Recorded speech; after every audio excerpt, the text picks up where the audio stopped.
할렐루야. 저녁 식사 맛있게 하셨습니까? 이제 날씨가 많이 좀 풀리고 많이 따뜻해진 것 같습니다. 근데 아직도 새벽과 밤으로는 아직 날씨가 좀 쌀쌀한 것 같습니다. 그래서 아직 이 환절기라서 감기에 걸리신 분들도 있는데 항상 우리 건강 잘 챙기시고 건강한 모습으로 우리 함께 만나고 예배하는 우리 성도분들 되실 수 있기를 소망하고 축복합니다. 여러분, 우리의 생명과 우리의 생사복을 주관하시는 분은 우리의 하나님이신 줄 믿습니다. 여러분, 그렇게 우리가 그 하나님과 동행하며 하나님만을 온전히 바라보며 의지하여 살아가 하나님께 칭찬과 복으로 날마다 체험받을 수 있는 그러한 거룩한 성도 우리 모두가 되실 수 있기를 주님의 이름으로 축복합니다. 여러분, 오늘 우리가 함께 읽은 이 11장 말씀에서는 사사 입다의 이야기가 나오고 있습니다. 입다는 오늘 보시면 다음 장 초반까지 나오는데 이 내용이 좀 긴 편입니다. 그래서 대사사에 속합니다. 입다는 어느 족속에 속한 사람이라고 말합니까? 어느 지역? 길앗 사람이라고 말합니다. 그리고 그가 길앗 사람이면서 그의 아버지의 이름도 길앗이라고 그렇게 말하고 있습니다. 근데 자신의 형제들과는 다르게 이의 태생이 어땠습니까? 그의 어머니가 기생이어서, 여기서 기생이란 창기를 말합니다. 우리말로 순화해서 기생이라고 말하지만 사람들에게 천대받던 그러한 출생, 그러한 장기였기 때문에 형제들에게 함께 어울리지 못하고 쫓겨나 길앗이 아닌 돕 땅에 살고 있었습니다. 그런데 어느 날 길앗 땅에 암몬이 쳐들어와서 이스라엘이 공경에 처하게 되자 그제서야 어떻게 합니까? 길앗의 장로들이 큰 용사였던 입다를 찾아와서 자신들의 지도자가 되어달라고, 그래야 하여 자신들을 구원해 달라고 입다에게 요청을 하고 있습니다. 여러분, 오늘 말씀은 사실 앞에 10장 소사사인 야일의 이야기에서 시작이 된다라고 할 수 있습니다. 여러분, 앞에 우리가 지난주에 수요일날 우리 함께 나누었지만 입다도 어느 지역의 사람이라고 되어 있습니까? 보시면 입다도 길앗을 다스리던 사사였습니다. 그런데 야일은 이 입다 이전에 있었던 야일의 이야기가 나오죠. 10장에 보시면 소사사 야일의 이야기가 나오는데 야일도 이 길앗을 다스리던 사람이었습니다. 근데 이 야일은 앞에 직전에 나왔던 돌라와는 다르게 사사의 직분을 넘어서 이스라엘의 무엇이 되었다는 것입니까? 왕이 되어서 길앗을 다스리고 있었다는 것입니다. 우리 그 말씀 지난주에 읽었지만 우리 다시 한번 읽어보겠습니다. 10장 3절과 4절 말씀입니다. 연결되는 말씀이라 우리 한 번 더 읽어봤으면 좋겠습니다. 10장 바로 앞에 장입니다. 3절 4절 같이 읽습니다. 시작. 그 후에 길앗 사람 야일이 일어나서 22년 동안 이스라엘의 사사가 되니라. 그에게 아들 30명이 있어 어린 낙이 30을 탔고 성읍 30을 가졌는데 그 성읍들은 길앗 땅에 있고 오늘까지 하본 야일이라 부르더라. 지난주에도 말씀드린 것처럼 야일은 사사로서 구원자의 역할이나 판결하는 역할을 감당하지 않았습니다. 도리어 어떤 일을 했다고 오늘 말씀이 기록합니까? 그의 행적은 그에게 아들 30명이 있었는데 무엇을 탔다고요? 나귀를 타고 또한 그 모두에게 30개의 성읍을 다스리도록 한 아들마다 하나씩 성읍을 주어서 그것을 다스리게 했다는 것입니다. 여러분, 이 30개 성읍을 다스리게 했다는 것이, 나귀를 타고 30개 성읍을 다스리게 했다는 것이 무엇을 의미한다는 것입니까? 자신도 길앗의 왕이 되었고 자신의 아들들에게도 왕의 자리를 세습시켜주는 성읍을 다스리는 왕으로 자녀들을 세웠다는 겁니다. 그래서 이 성읍이 있는 곳을 어떻게 부른다고요? 하본야일이라고. 이 하본야일의 뜻이 야일의 동네로, 자신의 이름이 대표되는 지역으로 그렇게 바꾼, 내 땅이라고, 내가 다스리는 땅이라고, 내가 왕이라고 야일은 그렇게 부르며 자신을 자랑하고 있었습니다. 여러분, 이후에 이스라엘은 다시 하나님을 배반하고 하나님께 책망을 받고 있습니다. 보통 사사가 죽고 사사가 지도하지 않을 때 이스라엘이 변질되어서 하나님을 배반하게 되는데 야일 이후에 야일의 아들들이 길앗을 다스리고 있었다는 겁니다. 그런데 어떻게 했다는 겁니까? 야일의 아버지에 이어서 그 성읍을 다스리고 그 지역을 다스렸는데 그럼에도 이 이스라엘 백성들이 하나님과 멀어지고 제대로 지도를 받지 못했다는 겁니다. 그 아들 30명이 있음에도 누구도 이스라엘을 지도하거나 이들을 구원하고 이들을 다스리는 그러한 사람이 없었음을 말씀하고 있는 것입니다. 자신들의 자리는 차지하고 자신들의 이득은 원하지만 책임져야 될 자리에는 쏙 빠지고 자신의 편안만을 생각하고 있었습니다. 그런데 이런 고통과 하나님의 책망에 이스라엘이 다시 하나님께 매달리자 하나님은 백성들의 고통을 참지 못하시고 이스라엘을 구원하여 주고 계십니다. 그 말씀이 지난주에 읽었던 마지막 절 말씀 16절 끝에 보면 이렇게 말씀하죠. 여호와께서 이스라엘의 공고로 말미암아 마음에 근심하였다라고. 근데 여기서 마음이 근심했다는 건 하나님이 그 공고로 근심했다는 게 아니라 마음이 짧게 되었다. 이스라엘의 고통을 보시고 하나님의 마음이 짧아졌다고, 마음이 조급하고 마음이 너무 쓰여서 가만히 있지 못하시고 이스라엘에게 마음을 쏟고 그들을 여전히 사랑하시고 그들을 불러주고 계신다는 겁니다.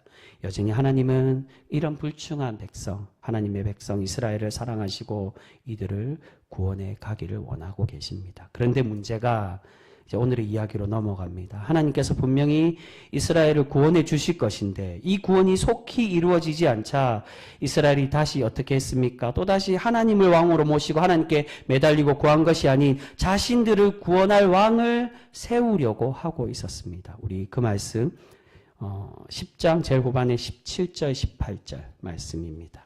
사실 이 17절과 18절부터 입다의 이야기가 시작이 됩니다. 17절과 18절 말씀 같이 읽습니다. 시작. 그때에 암몬 자손이 모여서 길르앗에 진을 쳤으므로 이스라엘 자손도 모여서 미스바에 진을 치고 길르앗 백성과 방백들이 서로 이르되 누가 먼저 나가서 암몬 자손과 싸움을 시작하랴. 그가 길르앗 모든 주민의 머리가 되리라 하니라. 여러분, 길르앗 사람들은 야일의 아들들에게 배신을 당했습니다. 그들을 왕으로 세워주었는데 이들은 나라에 어려움이 닥쳤을 때 누구 하나 책임지지 않고 이스라엘을 구원하는 지도자가 되지 않았습니다. 그렇다면 이제는 이스라엘이 어떻게 해야 됩니까? 이제는 다시금 하나님께로 돌아가야만 했다는 겁니다. 그런데 이스라엘은 어떻게 하고 있습니까? 그럼에도 이스라엘은 마음이 조급해요. 하나님 백성들에게 마음을 쏟고 있는데 가만히 참지 못하시고 그 마음을 쏟는다는 게 마음이 짧아졌다는 거, 이스라엘을 구원하시기 위해 그 조급한 마음에 백성들을 바라보고 있다고 말씀하시는 건데, 근데 당장 이 암몬이 쳐들어오니까 백성들이 어떻게 된 겁니까? 마음이 조급해서 하나님을 못 믿고 이제는 못 믿겠어. 우리가 이전처럼 야일의 아들처럼 야일처럼 우리의 왕을 세워야지라고 생각하여 지금 입다에게 찾아가고 있었다는 겁니다. 하나님을 기다리지 못하고 용사였고, 여기서 큰 용사라 말하는 건 힘이 세고 또한 많은 힘과 능력을 가졌다는 것을 의미합니다. 그렇게 힘이 센 입다에게 도움을 요청하고 있습니다. 이전에는 쫓아낼 때는 언제이고 비료한 사람이라고 기생의 몸에서 난 그러한 사람이라고 쫓아낼 때는 언제이고 이제 와서 어려움이 닥치니 입다를 다시금 찾고 있습니다. 여러분, 여기서 우리가 기억해야 될 것은 입다는 사실 처음에 하나님께서 세우신 사사가 아니었다는 겁니다. 보통 이전에 하나님께서 세우시는 사사들을 보면 하나님이 친히 사사들을 세워주시는 것을 볼 수 있습니다. 하나님이 사사들을 세웠다. 생략된 부분도 있지만 여러 가지 의미를 가지고 있지만 보편적으로는 하나님이 세우셨습니다. 그런데 이제는 이 입다를 누가 세우고 있습니까? 백성들이 먼저 찾아가서 자신들 스스로가 지도자를 원하고 필요해서 이 입다를 자신들의 지도자로, 자신들의 마음대로 이스라엘 이 곳을 다스릴 지도자로, 왕으로 선택하고 세우고 있는 것을 볼 수 있습니다. 이스라엘은 이제 하나님을 왕으로 바라보지 않고 사람의 능력과 힘만을 의지하려고 하고 있습니다. 그런데 참 아이러니하게도 모순적으로, 근데 하나님이 어떻게 반응하고 계십니까? 이런 불충한 자신들 뜻대로 왕을 세운 이 입다를 하나님이 책망하고 버린 게 아니라 어떻게 하고 있습니까? 입다를 정말로 백성들이 원하는 대로 사사로 세워주셔서 이스라엘을 구원하실 수 있도록 그렇게 은혜를 내려주고 계신다는 것입니다. 우리가 생각할 때는 이런 불충한 백성들, 그것도 하나님 뜻대로 세워진 지도자가 아니라 자신들 마음대로 세운 지도자를 내치시고 버리실 것 같은데 그것이 더 옳은 모습이라고 우리는 생각하는데 하나님은 그렇게 하지 않으시고 입다를 그들이 원하는 대로 세우시고 그를 통하여 암몬을 물리치도록 은혜를 베풀어 주고 계십니다. 여러분, 이것이 하나님께서 자녀들을 바라보시는 마음이라고 할 수 있습니다. 앞에 말씀드린 것처럼 그 10장 마지막 부분에 자녀들의 공고를 보시고 마음이 조급하셨던 것처럼 우리의 어려움과 괴로움을 보시고 가만히 있지 못하시는 것입니다.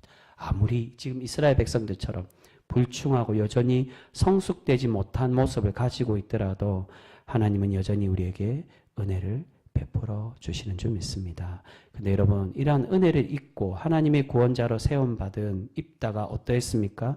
이어서 나오는 이야기가 그는 하나님께서 함께 하시고 계심에도 신실한 신앙을 가지고 또한 참되게 하나님을 고백하는 사람이 된 것이 아니라 부정한 방법으로 하나님의 응답을 받으려고 하고 있었던 것을 볼 수 있습니다. 29절에 보시면 하나님의 영이 입다에게 임하였다라고 말씀합니다. 이 말은 하나님께서 은혜를 베푸셔서 입다가 암몬을 이길 수 있도록 그와 함께 주고 계심을 의미하고 있는 것입니다. 이미 입다에게 임하셔서 내가 너와 함께하고 너를 저 암몬을 물리치고 이길 수 있도록 너에게 능력을 주겠다라는 그런 약속으로 보여주시는 것. 그런데 입다는 어떠했다는 겁니까? 하나님을 온전히 신뢰하지 못하고 하나님께 실수를 하고 있습니다. 우리 그 말씀 오늘 이제 본문 말씀입니다. 30절과 31절 말씀. 30절 31절 말씀 우리 같이 읽겠습니다. 시작. 그가 여호와께 서원하여 이르되 주께서 과연 암몬 자손을 내 손에 넘겨주시면 내가 암몬 자손에게서 평안히 돌아올 때에 누구든지 내 집 문에서 나와서 나를 영접하는 그는 여호와께 돌릴 것이니 내가 그를 번제물로 드리겠나이다 하니라. 하나님께서 암몬을 이기게 해주시면 어떻게 한다고요? 집에 돌아갔을 때 누가 되었든 누구든지 가장 먼저 그 집에서 자신을 맞이하는 그를 하나님께 번제로 온전히 태워드리는 제사, 번제로 바치겠다라고 서원을 하고 있습니다. 근데 여러분, 불행하게도 누가 이 입다를 가장 먼저 맞이하며 나오고 있습니까? 그의 외동딸, 무남동녀, 오직 한 자녀밖에 없는 그 딸이 아버지 입다를 맞이하러 나왔습니다. 여러분, 오늘 이 본문에서 우리가 기억해야 될 중요한 것이 있습니다. 그건 첫 번째로 입다가 한 서원은 과연 옳은 것인가 라는 것입니다. 그리고 두 번째로 결국 딸이 나오게 되므로 이 서원이 옳지 못하다는 것을 알게 되는데, 그렇다면 과연 이 서원을, 보통 하나님께 한 서원은 반드시 지켜야 된다라고 말합니다. 그런데 이 서원을 하나님께 했기 때문에 이행하는 것이 과연 옳은 것인가? 하나님은 정말로 그것을 원하는 것인가? 우리에게 바로 그러한 영적인 신앙의 교훈을 주고 있다는 겁니다. 여러분, 처음에 질문에서 첫 번째 이 문제에 대해서 대부분의 설교가들이 공통되게 말하는 것이 입다의 서원 자체가 잘못되었다라고, 틀렸다라고 그렇게 말합니다. 잠언서 20장 25절에 보시면 이렇게 말합니다. 함부로 이 물건을 거룩하다 하여 서원하고 그 위에 살피면 그것이 그 사람에게 덫이 되느니라. 그러니까 거룩함을 위해서 자신 마음대로 서원을 하지 말라는 겁니다. 여러분, 이것은 우리 주님께서도, 예수님께서도 동일하게 말씀하십니다. 우리가 함께 주일 오후에 나누었던 것처럼 마태복음 5장에 주님께서 맹세에 대해서 어떻게 말씀하십니까? 어떤 것으로도 맹세하지 말라고, 맹세하거나 서원하지 말라라고 그렇게 당부하십니다. 맹세하고 서원하는 것이 우리의 신앙의 신실함을 보여주는 것 같지만 결국 그 서원이 우리를 넘어뜨리게 만드는 올무가 될 수 있다는 것입니다. 여러분, 대부분의 서원이 그렇지만 특히 입다의 서원의 문제가 무엇입니까? 그것은 하나님께서 원하시는 서원이 아니라 자신의 만족을 위해서 한 서원이었고, 또한 하나님을 믿지 못하고 하나님의 응답을 위해 자신의 임의대로 확신을 얻기 위한 그러한 서원이었다는 것입니다. 정말 하나님이 원하시는 서원을 하기를 바랬다면 하나님이 원하시는 것이 무엇인지를 질문하고 구하고 기도했어야만 합니다. 그런데 서원의 방법도 자신 마음대로, 또한 이 전쟁에서 이기기 위해서, 또한 이겨서, 사실은 단순히 전쟁에 이겨서 이스라엘 구원하기 위한 목적이기보다는 그렇게 자신이 쫓겨났던 그 길앗 지역의 왕이 되고 싶은 그 욕심에, 그 확증을 받기 위해 오늘 이 11장의 초반부에 그것을 이야기합니다. 하나님을 찾지 않고 왕을 세웠던 그 길앗 장로들과 입다가 어떻게 고백합니까? 하나님의 이름을 걸고 맹세하여 내가 저들을 물리치면 나를 왕으로 세워달라라고, 그래 내가 하나님의 이름을 걸고 너를 왕으로 세워주겠다라고 그제서야 하나님을 찾고 하나님의 이름을 걸고 있는 것을 볼 수 있습니다. 자신들의 만족과 유익을 위해 서원하며 그 목적을 위해 하나님을 찾고 있었다는 겁니다. 하나님은 이런 서원을 하지 않더라도 분명히 하나님은 암몬을 이기게 입다에게 은혜를 베풀어 주셨을 것입니다. 그 약속이 바로 하나님의 영이 임했다라는 말씀입니다. 그런데 입다는 어떠했습니까? 하나님을 바르게 믿지를 못했습니다. 거기다가 하나님은 이 서원이 하나님을 향한 목적이냐 아니냐 그것을 떠나서 이 서원의 큰 문제가 무엇입니까? 바로 사람을 바치려고 했다는 겁니다. 레위기 20장에 보시면 하나님께서 금지하는 말씀이 무엇입니까? 인신제사, 사람을 바치는 그것을 가증하게 여기는. 암몬과 모압이 그노스와 또한 이 몰렉에게 드렸던 인신제사, 유아제사를 드리고 사람을 바치는 것을 하나님은 그것을 가증하게 보신다라고 그렇게 말씀하십니다. 그런데 그러한 하나님이 가증하게 보시는 그 죄악을 지금 입다가 이것을 서원으로 자신이 서원한다는 단순히 그런 알량한 목적으로 하나님께 약속하며 그렇게 하나님께 구하고 있었다는 겁니다. 네, 여러분 여기서 두 번째 문제가 생깁니다. 많은 이들이 이 서원에 실행하는 모습에서 그럼에도 과연 하나님과의 약속이기에 하나님께 했던 서원이기에 이 서원의 내용이 틀렸더라도 반드시 해야만 하고 하나님은 입다가 이러한 이행을 함을 통하여서 이것을 옳게 보셨다라고 그렇게 말할 수 있느냐? 그렇지가 않다는 겁니다. 이 부분에서 해석의 차이가 많이 납니다. 어느 목회자들은 그럼에도 바친 것을 옳게 보셨다. 여러분 정말 그럴까요? 성경 우리에게 그것을 말합니까? 여러분 혹여 우리가 악한 마음으로 복수를 꿈꾸고 내가 악인을 반드시 처단하겠다고 살인을 하기 위해서 복수하겠다고 서원한다고 해서 하나님이 그 서원을 과연 기뻐하실까요? 그렇지가 않다는 겁니다. 결코 우리 하나님은 그런 비상식적인 상식 없는 그런 것으로 하나님께 기도하고 구하고 서원하는 것을 원하지 않으시는 분이십니다. 상식적으로 서원을 반드시 이행하는 법과 하나님께 인신제사를 금지하는 법 중에 무엇이 더 우선시 되겠습니까? 당연히 가증하게 여기는 인신제사를 더 큰 죄로 보신다는 것입니다.